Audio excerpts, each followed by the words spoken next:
নমস্কার, স্বাগত সিটিভিএনে education online নিয়ে তোমাদের সঙ্গে রয়েছি আমি ভাস্বতী। প্রত্যেক দিন বিভিন্ন বিষয় নিয়ে আলোচনা করা হয়।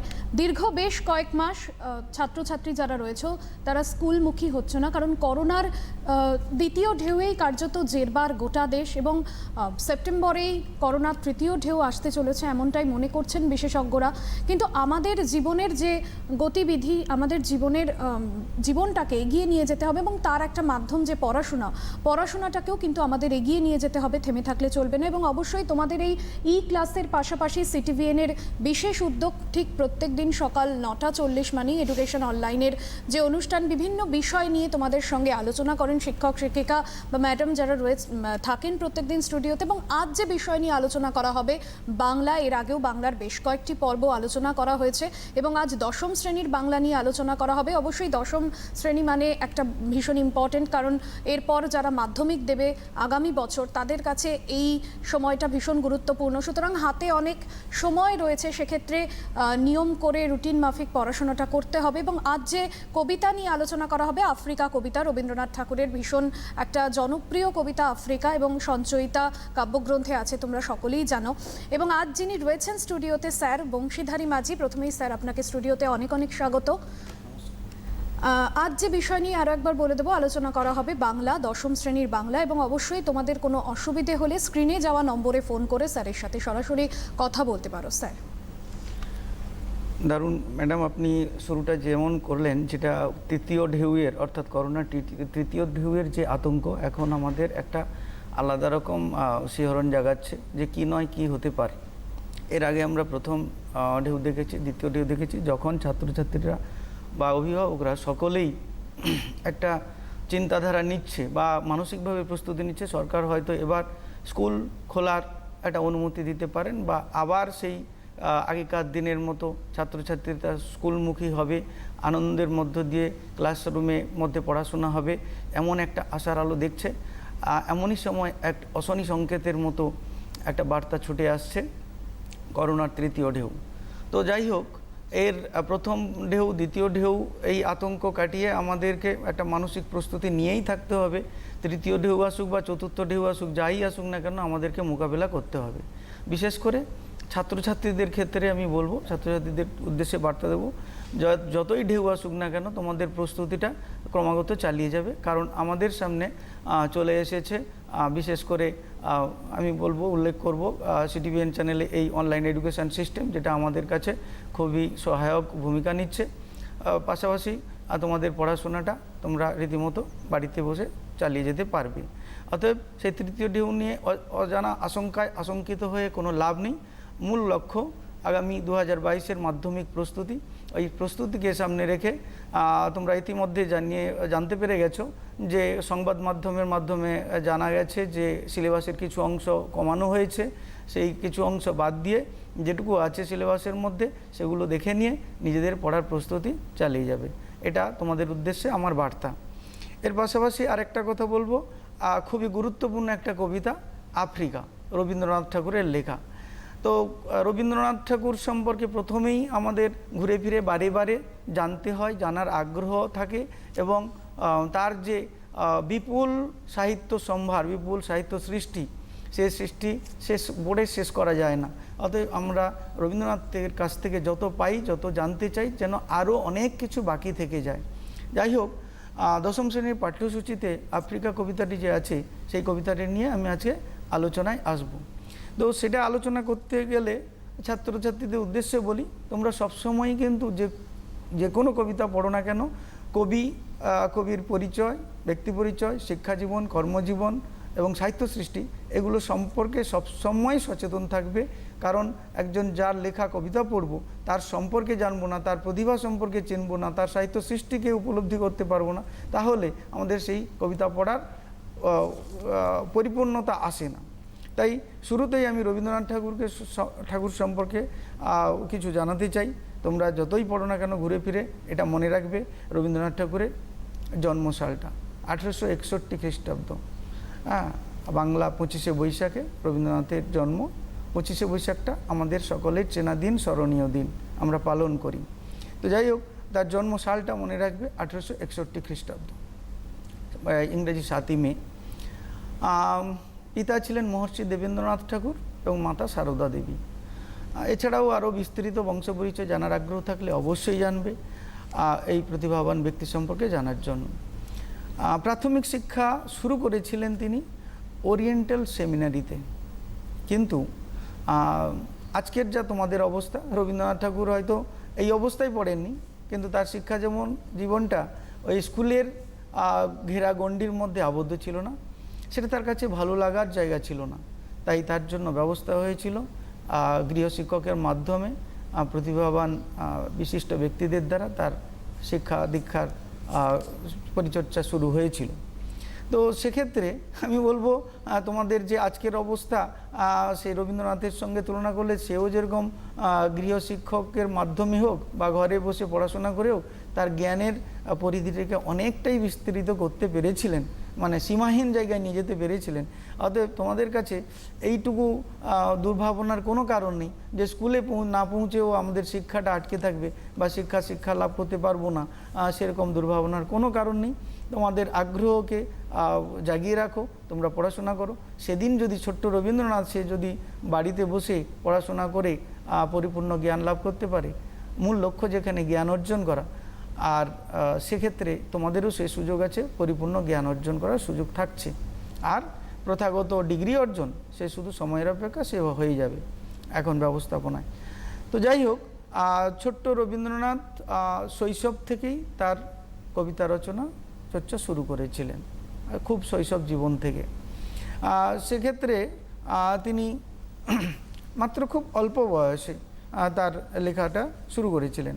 তার এই লেখা চর্চার জন্য সবচেয়ে উৎসাহ দিতেন তিনি হচ্ছেন জ্যোতিদাদা, তার প্রিয় জ্যোতিদাদা জ্যোতিরিন্দ্রনাথ ঠাকুর।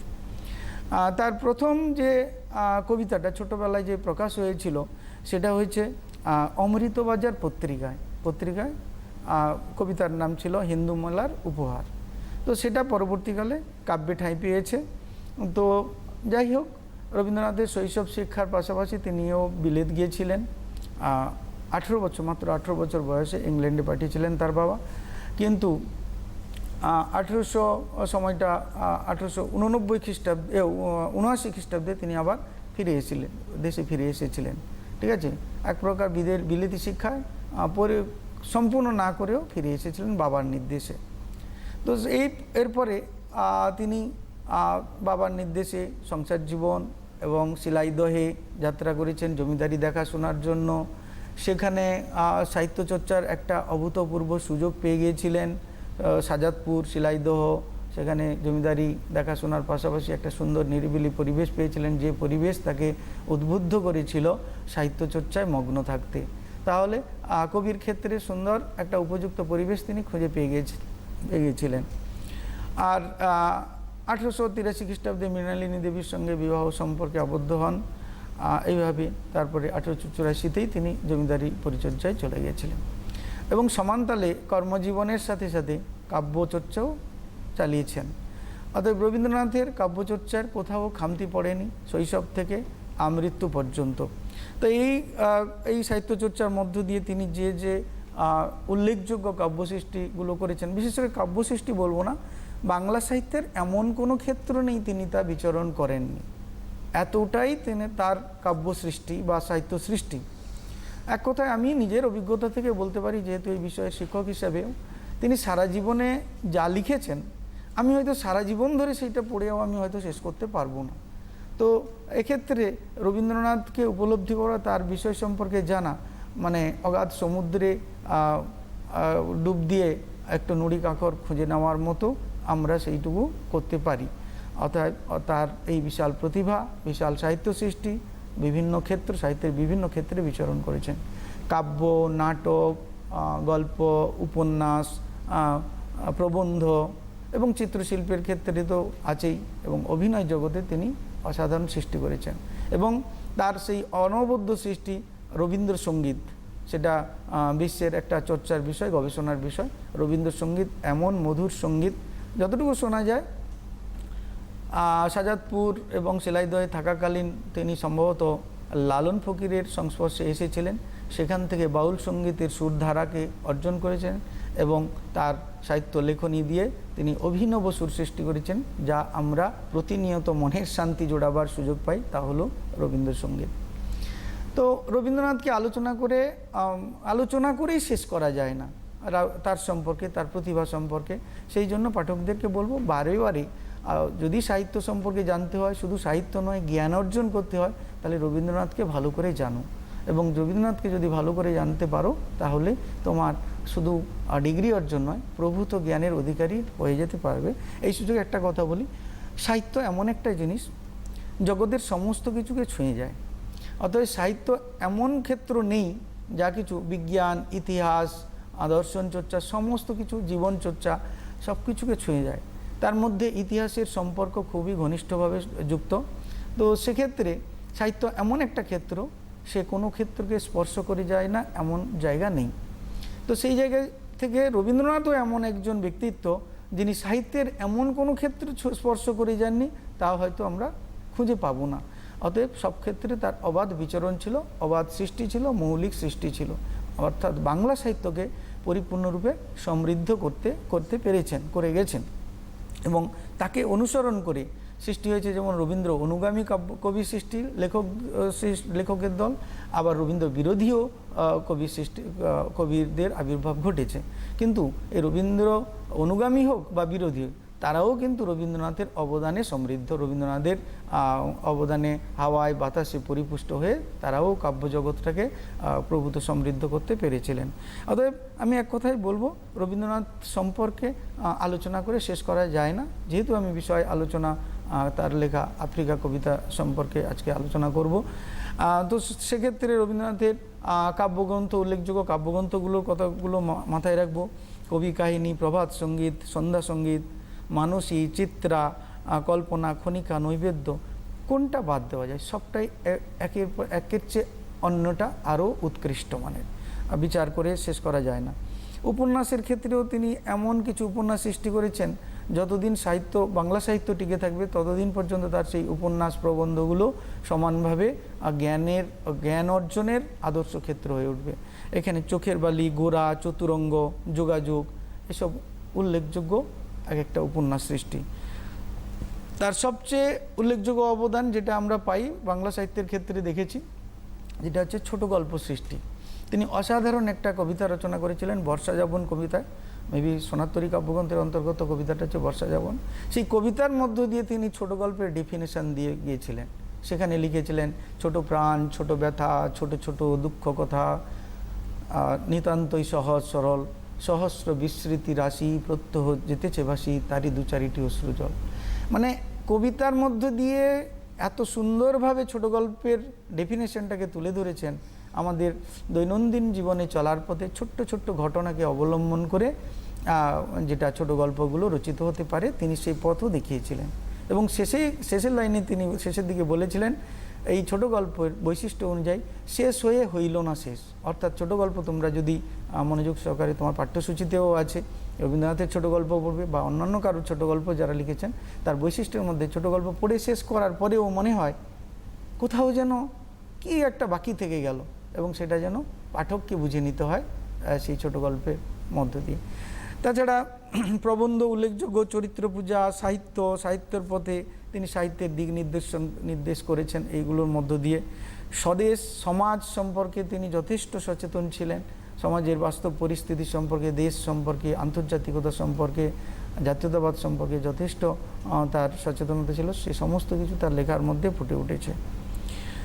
তো এই মহান কবি শুধু বাংলার কবি নয়, বাংলা সাহিত্যের কবি নন, তিনি বিশ্ব সাহিত্যের বিশেষ মর্যাদা পেয়েছিলেন যখন 1913 খ্রিস্টাব্দে নোবেল পুরস্কারে ভূষিত হন।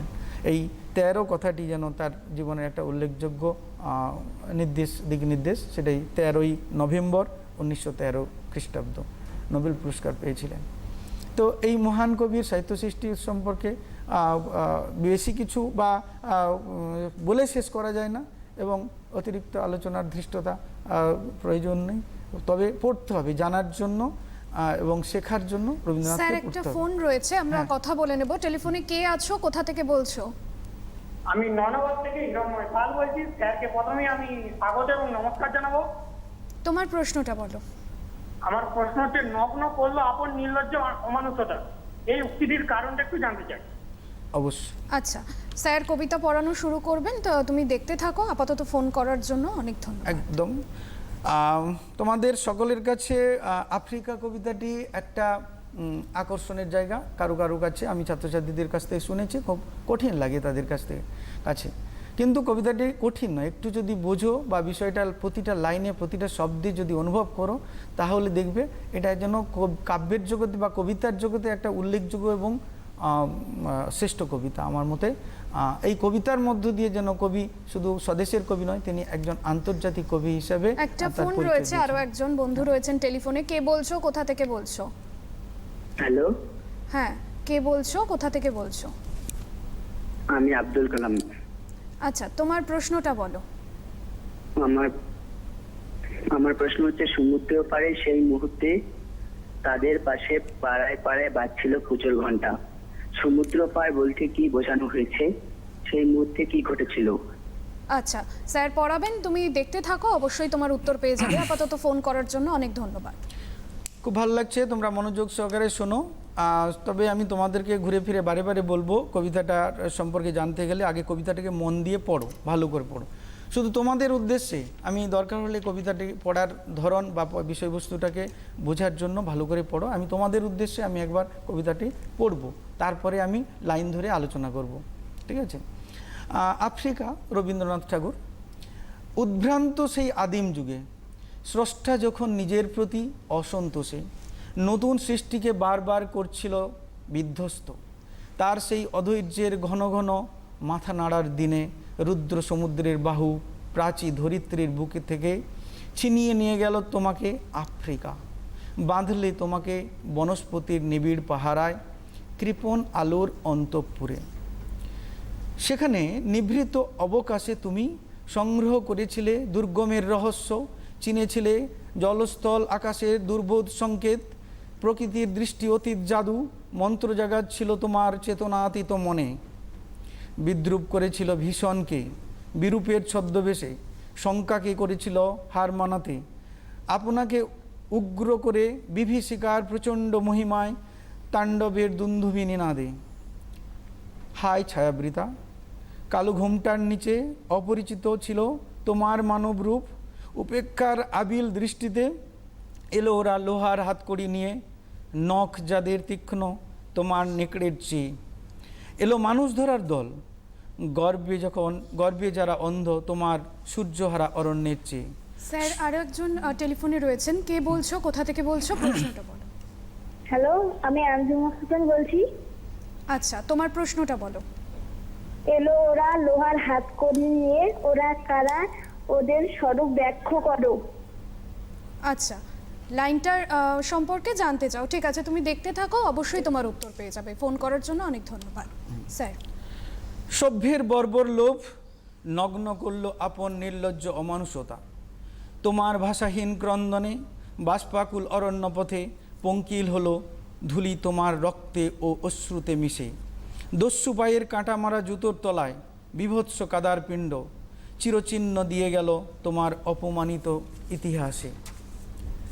সমুদ্রের পারে সেই মুহূর্তে তাদের পাড়ায় পাড়ায় মন্দিরে বাজছিল পুজোর ঘণ্টা।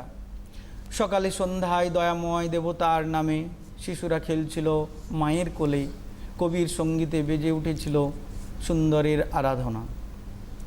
আজ যখন পশ্চিম দিগন্তে প্রদোষকালে সন্ধ্যা বাতাসে রুদ্ধশ্বাস, যখন গুপ্ত গহ্বর থেকে পশুরা বেরিয়ে এলো, অশুভ ধ্বনিতে ঘোষণা করল দিনের অন্তিমকাল।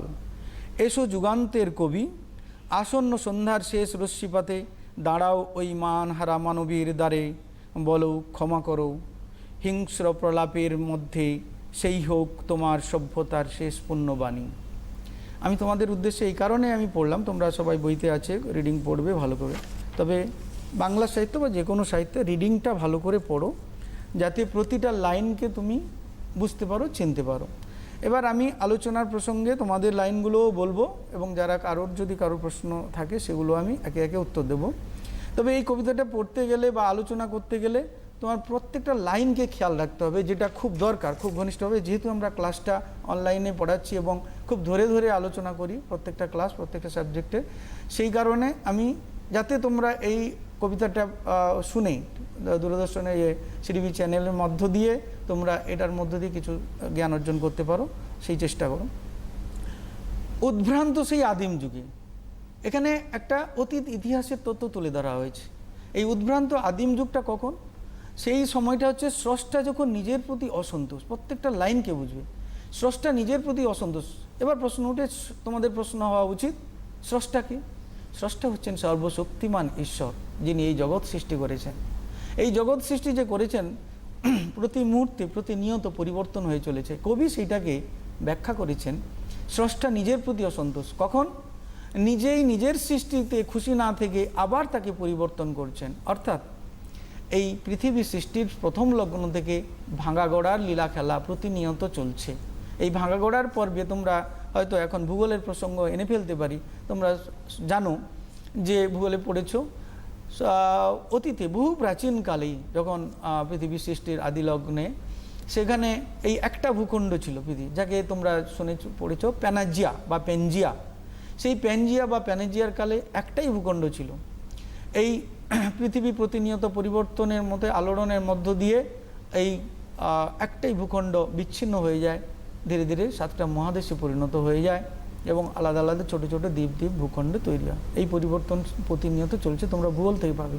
কবি এখানে যেমন ভূগোল, ইতিহাস সব কিছুকে যেন এক জায়গায় এনে ফেলেছেন। অদ্ভুত অসাধারণ জ্ঞানের পরিচয় তার।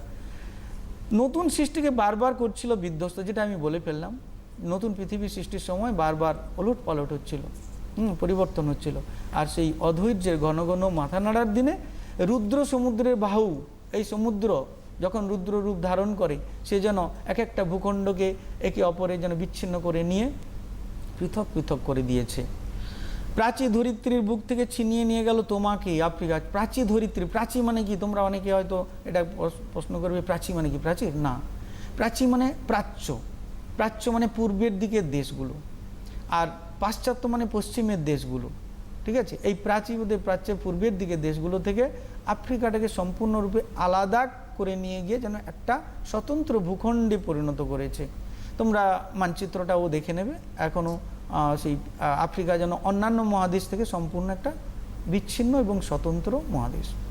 এবং সেই আফ্রিকার বৈশিষ্ট্য হচ্ছে বহু প্রাচীনকাল থেকে ঘন অরণ্যাবৃত, সূর্যালোক ঠিকঠাক প্রবেশ করে না এবং সভ্যতার আলোকও প্রবেশ করেনি। দীর্ঘ দিন ধরে, দীর্ঘ বছর ধরে, বছরের বছর এইভাবে চলে এসেছে। সে যেন সেখানকার জীবজগৎ যেন প্রকৃতির কোলে সৃষ্টি, প্রকৃতির কোলে বেড়ে ওঠা, আর সেখানে সৃষ্টি ধ্বংস। অর্থাৎ অন্যান্য সভ্য জগৎ তার সম্পর্কে সম্পূর্ণ অজ্ঞাত ছিল। একটা রহস্য ঘেরা মহাদেশ।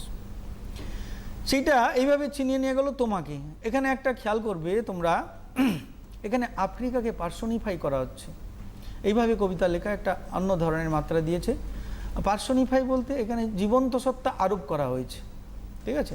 জীবন্ত, অর্থাৎ আফ্রিকা একটা মহাদেশ, তার উপর একটা জীবন্ত সত্তা আরোপ করে তাকে তুমি বলে সম্বোধন করা হয়েছে। বাঁধলে তোমাকে বনস্পতির নিবিড় পাহারায় কৃপণ আলোর অন্তঃপুরে, যেটা বললাম, ঘন অরণ্য আবৃত। আর কৃপণ আলো কেন? গভীর অরণ্যে আলো প্রবেশ করতে পারে। প্রত্যেকটা লাইনকে খেয়াল করবে, দেখবে এর চেয়ে এত মনোরম, এত সুন্দর, এত আকর্ষণীয় কবিতা আর কোনো কোথাও পাবে না।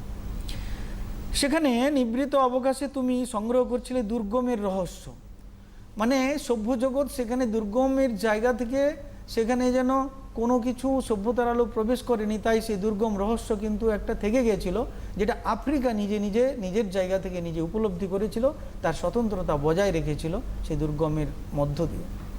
এটা সভ্য জগতের কাছে রহস্য ঘেরা জায়গা ছিল। চিনেছিলে জলস্থল আকাশের দুর্বোধ্য সংকেত, প্রকৃতির সেই দৃষ্টি অতীত জাদু, মন্ত্র জাগাচ্ছিল তোমার চেতনাতীত মনে।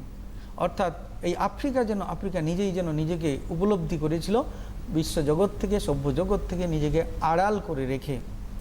মন্ত্র জাগাচ্ছিল তোমার চেতনাতীত মনে, বিদ্রুপ করেছিল ভীষণকে। অর্থাৎ যা কিছু ভীষণ তার চেয়েও ভয়ঙ্কর হতে পারে এই আফ্রিকার পরিবেশ পরিস্থিতি। বিরূপের ছদ্মবেশে শঙ্কাকে চাচ্ছিলে হার মানাতে, আপনাকে উগ্র করে বিভীষিকার প্রচণ্ড মহিমায় তাণ্ডবের দুন্দুভি নিনাদে। অর্থাৎ আফ্রিকার যা কিছু ভয়ঙ্কর দিক হতে পারে, সত্যি ভয়ঙ্কর জায়গা, তোমরা বিভিন্ন ক্ষেত্রে বিভিন্ন নাটক চলচ্চিত্র সব কিছুতে দেখতে পাবে। সেখানে একটা ভয়ঙ্কর সবসময় যেন একটা অজানা ভয়ঙ্কর সবসময় আছে।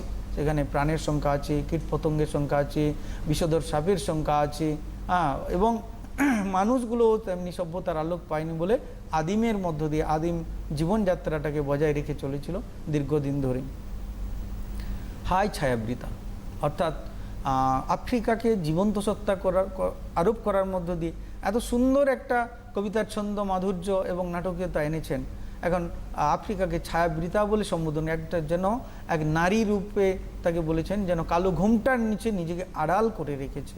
হায় ছায়াবৃতা, একদিকে যেমন তার প্রতি কবির সহানুভূতি, আন্তরিকতা, সেই রকম তাকে এই ছায়াবৃতা রহস্যটাকে তিনি আরও ফুটিয়ে তুলেছেন এই কথার মধ্য দিয়ে। কালো ঘোমটার নিচে অপরিচিত ছিল তোমার মানব রূপ, অর্থাৎ তার মধ্যে যে একটা মানবতা আছে, মানব রূপ আছে, সেটা কিন্তু আড়াল করে রেখেছে, সভ্য জগতের কাছে অপরিচিত ছিল। উপেক্ষার দৃষ্টিতে এলো ওরা লোহার হাতকড়ি নিয়ে।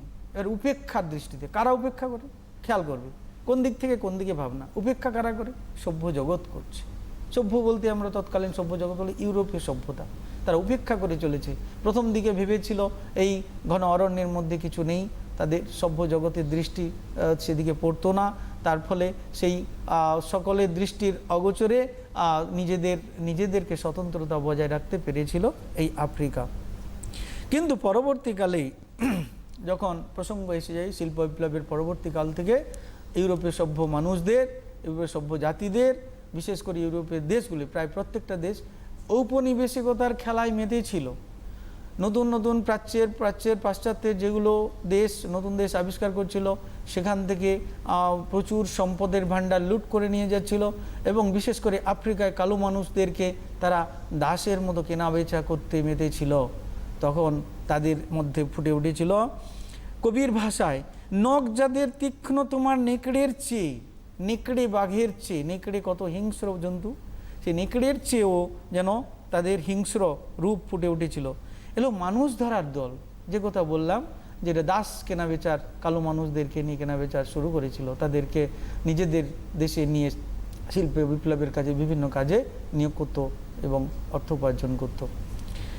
গর্বে যারা অন্ধ তোমার সূর্যহারা অরণ্যের চেয়ে সভ্যের বর্বর, অর্থাৎ গর্ব, তাদের মধ্যে সভ্য জগতের একটা অহংকার, সাদা চামড়ার মানুষদের মধ্যে, শ্বেত চামড়ার মানুষদের মধ্যে একটা অহংকার কাজ হতো, এবং কালো চামড়ার মানুষদেরকে পশুর মতো আচরণ করতো, পাশবিক অত্যাচার করত।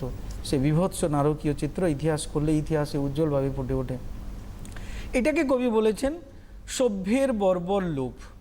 সভ্যের বর্বর লোভ, যারা সভ্য জগৎ, ইউরোপীয় সভ্য জগৎ বলে অহংকার করে, দাবি করে, তাদের মধ্যে যে এত বর্বরতা আছে, এত নীচতা আছে, তাহারই এই ভয়ঙ্কর রূপটা কবি প্রত্যক্ষ করেছিলেন।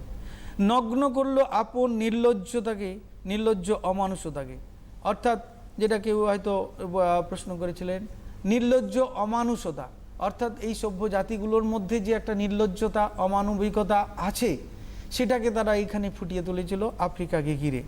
ঠিক আছে, অর্থাৎ নগ্ন করল মানে উন্মোচন করলো তাদের যে একটা অমানবিক রূপ আছে, নির্লজ্জ অমানুষতার পরিচয় আছে, সেটাকে যেন এখানে তুলে ধরলো। তাদের পরিচয় পাওয়া গেল। কাদের পরিচয়? ওই যারা তথাকথিত সভ্য জগৎ, ইউরোপীয় সভ্যতা, এর মধ্যে বিভিন্ন দেশের নাম উল্লেখ করে, ইংল্যান্ড, ফ্রান্স, জার্মানি, ইটালি, এরা ঔপনিবেশিক খেলায় মেতেছিল, ঔপনিবেশিকতা। তো এক্ষেত্রে তোমার ভাষাহীন ক্রন্দনে বাষ্পাকুল অরণ্যের পথে পঙ্কিল হলো ধুলি তোমার রক্তে ও অশ্রুতে মিশে। কবির ভাষায় যদি এগুলো এইভাবে না ফুটিয়ে তোলা হয়, তাহলে প্রকৃত রূপ তুলে ধরা সম্ভব নয়। অর্থাৎ যে পাশ্চাত্য জাতিগোষ্ঠীর, বিশেষ করে ইউরোপীয় জাতিগোষ্ঠীর যেটা নৃশংস রূপটাকে কবি এইভাবে তুলে ধরেছেন। ভাষাহীন ক্রন্দনে বাষ্পাকুল অরণ্যের পথে, অর্থাৎ আফ্রিকার অরণ্যের পথে তাদের ভাষাহীন, তাদের প্রতিবাদহীন, তাদের সংগ্রাম করার ক্ষমতা নেই, এই অবস্থায় পঙ্কিল হলো ধুলি তোমার রক্তে ও অশ্রুতে। খুন করেছে, রক্ত আর অশ্রু সব মিলেমিশে যেন একটা ভয়ঙ্কর কর্দমাক্ত পরিস্থিতি তৈরি হয়েছে। আর কি, দস্যুর পায়ের কাটা মারা জুতোর তলায় বিভৎস কাদার পিণ্ড চিরচিহ্ন এঁকে দিয়ে গেল তোমার অপমানিত ইতিহাস। অর্থাৎ আফ্রিকার যে ইতিহাসটাকে অপমানের জায়গা, তীব্র ভৎসনার জায়গা, তীব্র হিংস্রতার জায়গা নিয়ে এসেছিল, তার যে নিজস্ব একটা অস্তিত্ব ছিল, ইতিহাস ছিল। আর তাকে কবির ভাষায় কাঁটা মারা জুতোর তলায় বিভৎস চিহ্ন এঁকে দিয়ে গেল। অর্থাৎ জুতোর নিচে যদি কাঁটা মারা থাকে, সেখানে কর্দমাক্ত পরিবেশে যদি সেখানে পিষে দেওয়া হয়, তার যে রূপ ধারণ করতে পারে, সেটা সেই রকম একটা অমানবিক চিত্র এই ইউরোপীয় সভ্য জগৎ থেকে পাওয়া গেছে। তো সমুদ্রের পাড়ে সেই মুহূর্তে তাদের পাড়ায় পাড়ায় মন্দিরে বাসছিল পুজোর ঘণ্টা। কেউ হয়তো প্রশ্ন করেছিলে সমুদ্রের পাড়ে বলতে, তোমরা ভৌগোলিক চিত্রটা খেয়াল করবে, আফ্রিকা মহাদেশটার পূর্বে আছে কি আছে? পূর্বে আছে আরব সাগর, দক্ষিণে ভারত মহাসাগর, এর তারপরে পশ্চিমে আটলান্টিক মহাসাগর, এর মাঝখানে আছে আফ্রিকা। স্বাভাবিক কারণে এখানে আফ্রিকা এবং চারদিকে এই জলভাগ ঘেরা, ইউরোপের সভ্যতাও এই। স্যার একটা ফোন রয়েছে, টেলিফোনে বন্ধু রয়েছেন। কে বলছো, কোথা থেকে বলছো, প্রশ্নটা বলো। স্যার আমি মন্টি খাতুন রেওয়ানগঞ্জ থেকে বলছি। তোমার প্রশ্নটা বলো। হায় ছায়াবৃত্তা, তাকে ছায়াবৃত্তা বলা হয়েছে কেন? ছায়াবৃতা বলা হয়েছে কেন? জাস্ট একটু আগে আমি বললাম ছায়াবৃতা কারণ সব সময় খেয়াল করে এই কবিতাটা গেলে অতীত ইতিহাস আর ভৌগোলিক চিত্র, অর্থাৎ আফ্রিকার ভৌগোলিক বিবরণটাকে মাথায় রাখবে। এই দুটো জিনিস যদি ভুলে যাও, তাহলে কবিতাটা একটা কনফিউশন তৈরি হবে। যে ছায়াবৃতা কারণ হচ্ছে সমগ্র আফ্রিকা জুড়ে ঘন অরণ্যে আবৃত, ঠিক আছে। কবি এই আফ্রিকাকে জীবন্ত সত্তা আরোপ করে একটা মানবী রূপ দান করেছেন। এবং ছায়াবৃত মানে ছায়া দ্বারা ঘেরা, এখানে ছায়াবৃতা স্ত্রীলিঙ্গে ছায়াবৃতা বলা হয়েছে, অর্থাৎ ঘন অরণ্যে আবৃত। স্বাভাবিক কারণে সূর্যের আলো সঠিকভাবে প্রবেশ করে না, সেই কারণে তাকে বলা হয়েছে ছায়াবৃতা, ঠিক আছে। আচ্ছা, সমুদ্রের পাড়ে প্রশ্নটা করেছিলে, অসম্পূর্ণ আছে, বলছি। যেটা সমুদ্র বলতে এখানে ওপারে, আফ্রিকার ওপারে যেটা ইউরোপীয় সভ্য দেশগুলি, এই ইউরোপীয় সভ্য দেশগুলি ঔপনিবেশিকতার টানে তারা একের পর এক আফ্রিকার এক একটা দেশ দখল নিয়েছিল ঔপনিবেশিক সাম্রাজ্যবাদ চালানোর জন্য। তো সেক্ষেত্রে ওই নিজেদের দেশে এটা বৈপরীত্য রূপ তৈরি হয়েছে। তোমরা খেয়াল করো, আফ্রিকায় করে যাচ্ছে কি একটা নারকীয় বিভৎস চিত্র তৈরি করে যাচ্ছে, তাদের অত্যাচার এবং কাদায় রক্তে মাখামাখি করে মানুষের একটা ইতিহাসকে অপমানিত করে যাচ্ছে, এখানে নারকীয় রূপ। আর নিজেদের দেশে, অর্থাৎ সমুদ্রের ওপারে নিজেদের দেশে, সেখানে নিজেদের সুখ শান্তি সমৃদ্ধি এবং গান সঙ্গীতের মধ্য দিয়ে তারা একটা আনন্দময় জীবন অতিবাহিত। এই পাশাপাশি কবি দুটো বৈপরীত্যপূর্ণ চিত্র অঙ্কন করেছেন এই কবিতার লেখনের মধ্য দিয়ে। তো সেক্ষেত্রে তোমরা খেয়াল করো, সেখানে সমুদ্রের পাড়ে এই মুহূর্তে তাদের পাড়ায় পাড়ায় মন্দিরে বাসছিল পুজোর ঘণ্টা। একটা শান্তিপূর্ণ পুজো অর্চনা ইত্যাদি আরাধনার মধ্য দিয়ে জীবন কাটছিল, এটাকেই বোঝাতে চেয়েছেন। সে যে পুজোই হোক না কেন, যে মন্দিরই হোক না কেন, সকালে সন্ধ্যায় দয়াময় দেবতার নামে শিশুরা, মানে এই পুজোটা কাজ ছিল কার উদ্দেশ্য হচ্ছিল? দয়াময় দেবতার নামে। আর এদিকে শিশুরা ওই পারে খেলছিল মায়ের কোলে, কবির সঙ্গীতে বেজে উঠেছিল সুন্দরের আরাধনা। অর্থাৎ যা কিছু মনোরম, যা কিছু ভালো, সব দিকগুলো ওপারেই আছে। আর এপারের জন্য তারা রেখে যাচ্ছে কি একটা অমানবিক অত্যাচার, নৃশংসতা, ভয়ঙ্কর একটা রূপ চিত্র, কাদা রক্তে মাখামাখি হয়ে একটা বিভৎস রূপ ধারণ করেছে। এই দুটো কথা কল্পনা করলে এই অতীত ইতিহাসের বা সাম্রাজ্যবাদের যুগের সময়কার বিভৎস রূপটা তোমরা অনুভব করতে পারবে। আজ যখন পশ্চিম দিগন্তে প্রদোষকালে ঝঞ্ঝা বাতাসে রুদ্ধশ্বাস, যখন গুপ্ত গহ্বর থেকে পশুরা বেরিয়ে এলো, অশুভ ধ্বনিতে ঘোষণা করলো দিনের অন্তিমকাল। অর্থাৎ পাশ্চাত্যের অন্তিমে, এখানে পশ্চিমের দিগন্তে মানে পাশ্চাত্যের দেশগুলোতে যখন সাদা রুদ্ধ পরিস্থিতি তৈরি হলো,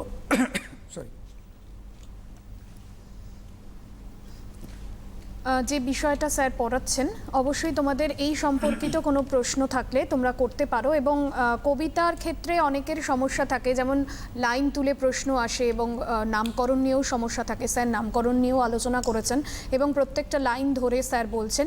অবশ্যই অসুবিধা হলে ফোন করবে এবং পাশাপাশি তোমরা নোট করো প্রত্যেকটা লাইনের।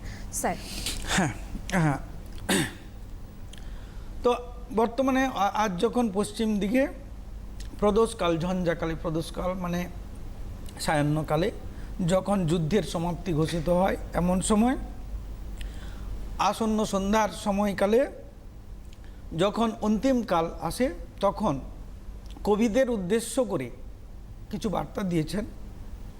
এই মানহারা মানবী অর্থাৎ আফ্রিকা, তো মান মর্যাদা সবই গেছে, ইতিহাস ভুলুণ্ঠিত, অত্যাচারিত। তো তার কাছে, এই সভ্য জগতের কাছে কবির আহ্বান ক্ষমা প্রার্থনা করার জন্য, তার ইতিহাসকে কলুষিত করার জন্য, তার উপর অত্যাচার করার জন্য, তার সম্পদ লুট করার জন্য, এই সমস্ত কিছুর জন্য ক্ষমা প্রার্থী হতে আহ্বান জানিয়েছেন কবি। এই হিংস্র প্রলাপের মধ্যেও কবি এই সভ্য জগৎকে আহ্বান জানিয়েছেন, সেই হোক তোমার সভ্যতার শেষ পুণ্যবাণী। অর্থাৎ এই সভ্য জগতের যে সভ্যতা, তার শেষ পুণ্যবাণী হিসাবে কবি জানিয়েছেন যে আফ্রিকার কাছে যেভাবে সভ্য জগৎ অপরাধ করেছে, সেই অপরাধ স্বীকার করে তার কাছে ক্ষমাপ্রার্থী হবে। তাহলে কবিতার লাইন অনুযায়ী তোমরা প্রত্যেকটা লাইনকে এইভাবে বোঝার চেষ্টা করবে। এ প্রসঙ্গে আরও কয়েকটা কথা বলতে চাই, যেটা এই কবিতার উৎসটা তোমরা পড়ে নেবে ভালো করে, কারণ প্রত্যেকটা কবিতার একটা উৎস থাকে কোন কাব্যগ্রন্থে। তার এই কবিতার প্রথম প্রকাশ হয়েছিল পত্রিকা, প্রবাসী পত্রিকায়, আর তারপরে পত্রপুট কাব্যগ্রন্থে দ্বিতীয় সংস্করণে 16তম কবিতা হিসাবে জায়গা করে নেয়, এবং পরবর্তীকালে সেটা সঞ্চয়িতার অন্তর্গত স্থান পায়। তো এই কবিতাটা পড়তে গেলে তোমরা সবসময় খেয়াল হবে কতগুলো পর্যায়ে ভাগ করে নেবে সমগ্র কবিতাটাকে। পর্যায়টা কীরকম? প্রথমে প্রকৃতির রুদ্ররূপের কথা পরিচয় হবে প্রথম অনুচ্ছেদে।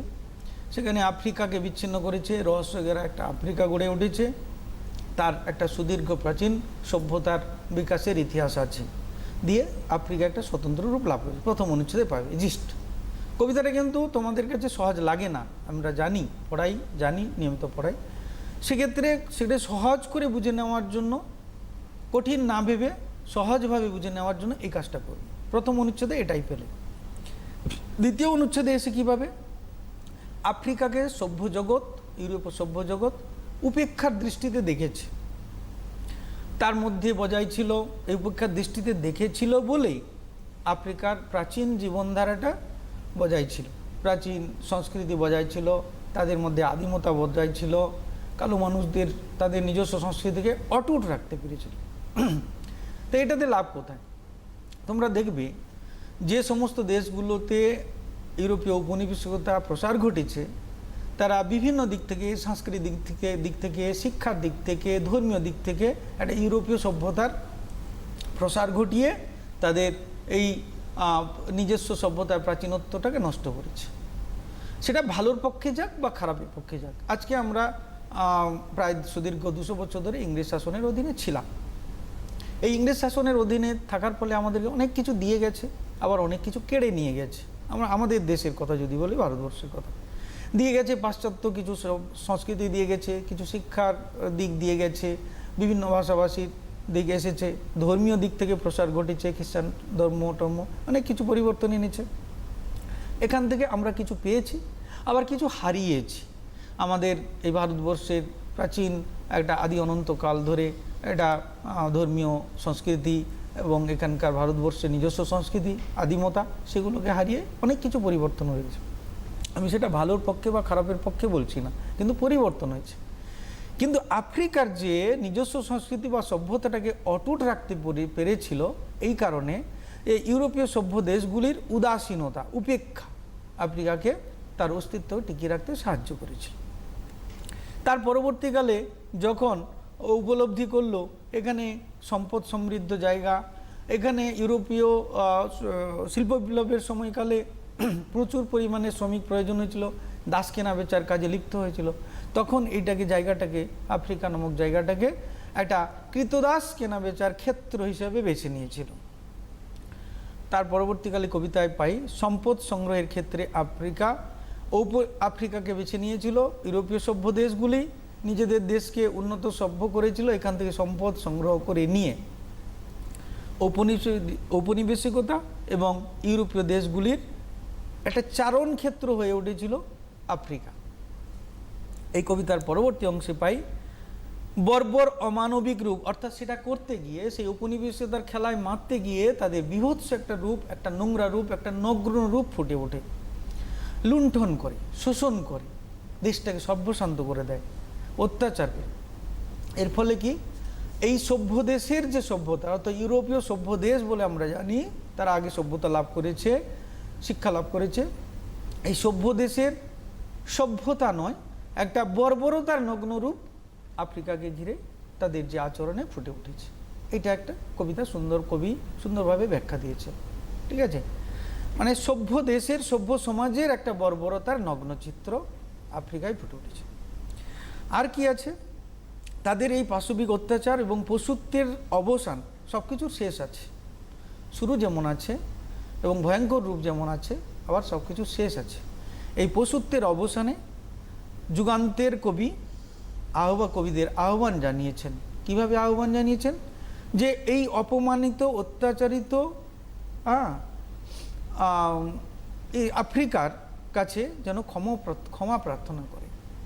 আর কি, এই শুভবোধের উদ্বোধন এবং জাগরণ ঘটানো দরকার, যাতে মানবতার প্রতিষ্ঠা হয়। সব কিছু অমানবতা দিয়ে চলতে পারে না, মানবতার প্রতিষ্ঠানের জন্য মানবতাবাদী কবি রবীন্দ্রনাথ সেই আহ্বান জানিয়েছে। তবে তোমরা কবিতাটি পড়তে গেলে একটু জেনে রাখো যে এই কবিতাটা কিন্তু শুধু আবেগে বা কোনো রকমভাবে আফ্রিকাকে প্রেক্ষাপট হিসেবে ব্যবহার করে এটা লিখেছেন তা নয়। এই কবিতার প্রেক্ষাপট সম্পূর্ণ আলাদা, সেটা তোমাদের জানতে হবে। কোন ক্ষেত্রে কী কারণে লিখেছেন। এই কবিতাটার লেখার সময় হচ্ছে 1937 খ্রিস্টাব্দ। এই 1937 খ্রিস্টাব্দে বিশ্ব ইতিহাস একটা ভয়ঙ্কর সময়, ভয়ঙ্কর একটা কি বলবো পটভূমিকা নিয়েছিল। কিসের জন্য? দ্বিতীয় বিশ্বযুদ্ধের জন্য। আমি প্রথমেই বলেছি এই কবিতার সঙ্গে ভূগোল, ইতিহাস সব কিছু মিলেমিশে একাকার হয়ে আছে।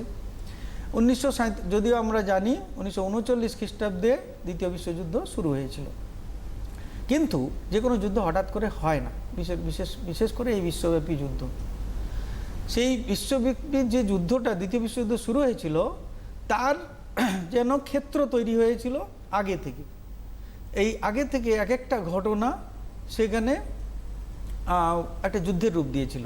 1937 খ্রিস্টাব্দে কী হয়েছিল, এই সাম্রাজ্যবাদী মনোভাবী যারা, যে সমস্ত ইউরোপীয় সভ্য দেশগুলি, তারা জেগে উঠেছিল, বিশেষ করে দ্বিতীয় বিশ্বযুদ্ধের যারা ভূমিকা নিয়েছিল। 1937 খ্রিস্টাব্দে ফেব্রুয়ারিতে যে সময় কবি রচনা করেন এই কবিতাটি, সেই সময় একটা ঘটনা, তার আগে ঘটনা ঘটেছিল, ইতিহাসে পাবে, মুসোলিনি ইথিওপিয়া আক্রমণ করেছিল।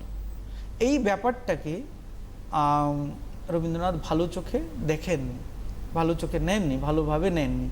কারণ এই সাম্রাজ্যবাদীর খেলায় যেটা মেতেছে, এর রূপ কী ভয়ঙ্কর হতে পারে তিনি আগেই অনুমান করতে পেরেছিলেন।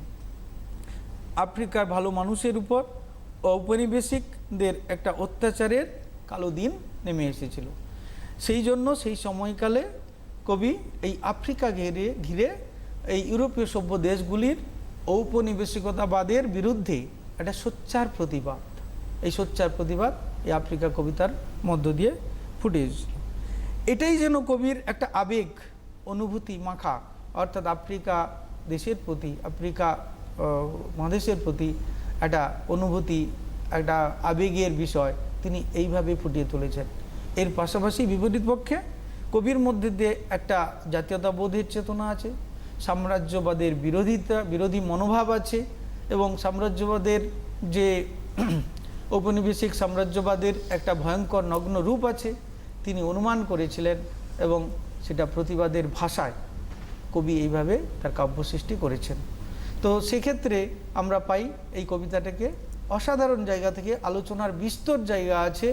এখানে যেমন আছে ভৌগোলিক ক্ষেত্র, পরিবেশের পরিবর্তন, ঔপনিবেশিক সাম্রাজ্যবাদের পরিণতি, এবং সেখানে কিভাবে একটা বৈপরীত্যপূর্ণ চিত্র, আফ্রিকা মহাদেশের একরকম এবং ইউরোপীয় সভ্য দেশগুলি তাদের স্বার্থে তারা নিজেদের খুশি, শান্ত, সৃষ্ট পরিবেশে ঈশ্বরের আরাধনায় মগ্ন, এই দুটো বৈপরীত্য চিত্র এই কবিতার মধ্যে তুলে ধরেছেন। তো যাই হোক, তোমরা মাধ্যমিকের প্রস্তুতিতে এটা গুরুত্ব দেবে, কারণ যতটুকু আজকে সকালে বিভিন্ন সংবাদ মাধ্যম থেকে পেলাম, তোমাদের আগামী মাধ্যমিক পরীক্ষার জন্য এটা আছে যে কয়েকটা চ্যাপ্টার বাদ গিয়েছে তোমরা সংগ্রহ করে নেবে, সেই বাদগুলো দিয়ে এই কবিতাটাকে তোমাদের গুরুত্ব সহকারে পাঠ্যসূচিতে রেখে ভালো করে মনোযোগ দিয়ে পড়বে। উল্লেখযোগ্য কতগুলো লাইন তোমাদের প্রশ্ন যেরকম জেগেছিল সেই লাইনগুলো কথা তোমরা আশা করি উত্তর পেয়েছো আমার আলোচনার মধ্য দিয়ে। আর সমুদ্র পাড় বলতে তোমরা যারা বলেছিলে সমুদ্র পাড় বলতে এখানে ইউরোপ অর্থাৎ আফ্রিকার অপর পাড়ে যে সমুদ্রের ওপারে ইউরোপের দেশগুলোর যে এই সমুদ্রের মাঝখানে একদিকে আফ্রিকা আর অপর দিকে ইউরোপীয় দেশ, সেই সমুদ্রের কথা বলা হয়, সমুদ্রের ওপারের কথা বলা হয়েছে। আর এলোরা মানুষ ধরার দল যে বলেছিলে সেই মানুষ ধরার দল বলতে এইখানে এই কারণেই বলা হয়েছে শিল্প বিপ্লবের সময়কাল থেকে এই দাস কেনাবেচার স্বার্থে এই ইউরোপীয় সেই কালো মানুষদেরকে ধরে নিয়ে গিয়ে ইউরোপের দেশে দাস হিসেবে কেনাবেচা হতো, সেইটাকে মানুষ ধরার দল এসেছে ইউরোপের সভ্য দেশের মানুষরা। আর যে বলেছ নির্লজ্জ করলো অপমানিত ইতিহাস, অর্থাৎ এখানে কিছু একটা বলেছিলে যে আফ্রিকার যে একটা ইতিহাস আছে সেটাকে ইউরোপীয় সভ্য মানুষরা তার সভ্যতা পাশাপাশি তাদের যে বর্বর রূপের যে নগ্নতার প্রকাশ ঘটালো তারই পরিচয় দিয়েছেন। এছাড়া আমি তোমাদের উদ্দেশ্যে যেটা বলবো কয়েকটা গুরুত্বপূর্ণ লাইনকে মাথায় রাখবে, যেটা ঘিরে বারবার কোশ্চেন হতে পারে। হয় নতুন সৃষ্টিকে করেছিল বিধ্বস্ত, এইটা যে এর মধ্য দিয়ে একটা সৃষ্টির আদিম রহস্যের কথা আছে, তোমরা হয়তো খেয়াল করবে না, লাইনটা জাস্ট পড়ে ওভারলুক করে বেরিয়ে যাও। সেটাকে এই সৃষ্টির আদি লগ্নের থেকে যেভাবে স্যার একদম আমরা আজকে অনুষ্ঠানের শেষে চলে এসেছি, হাতের সময় একদম কম, সেখানে দাঁড়িয়ে আফ্রিকা কবিতাটি স্যার তোমাদের বোঝানোর চেষ্টা করলেন এবং স্যার যেটা প্রথমেই বললেন যে ছাত্রছাত্রীদের মধ্যে এই কবিতাটা অনেকটা ভয় থাকে বা কবিতাটা অনেকে কঠিন যারা মনে করো, সেক্ষেত্রে যারা লাইন তুলেও প্রশ্ন করলে ফোন করেছিলে তাদেরকেও বলবো যে লাইনগুলো খুব ভালো করে পড়ো। স্যার যেমনভাবে বললেন প্রত্যেকটা লাইনের মানে বুঝিয়ে, কারণ লাইন ভালো করে পড়লে তাহলে উত্তর লেখার ক্ষেত্রেও কোনো সমস্যা হয় না। আর অবশ্যই কবিতার ক্ষেত্রে যেরকম মূল্যায়নটা রয়েছে, মূল্যায়নের সাথে সাথে এই পরিস্থিতিতে দাঁড়িয়ে রবীন্দ্রনাথের প্রত্যেকটা কবিতা যেন আমাদের জীবনে আরও নতুন করে বাঁচার শক্তি যোগায়। স্যার অনেক অনেক ধন্যবাদ আজ স্টুডিওতে আসার জন্য। আপাতত আজকে হাতে সময় কম, এখানেই শেষ করতে হচ্ছে। আরও অন্যান্য পর্বের জন্য নজর রাখুন সিটিভিএনে।